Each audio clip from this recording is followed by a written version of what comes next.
So let's just say you're already done building your credit and you're now about to close your Kikoff account. So here's how to do it properly. First, pay off your entire balance because Kikoff won't close your account if you still owe them something. Next, once your balance is cleared, contact Kikoff support. The fastest way is by phone using the number up top, this one right here, or you can email them at support@kikoff.com. And the last step is to ask a formal account closure and confirmation in writing.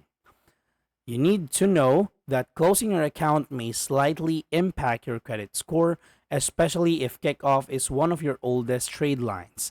But if your credit profile is strong, the impact is usually minor.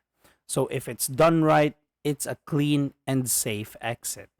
So that's all for this video, guys. Thank you so much for watching. Please do not forget to subscribe.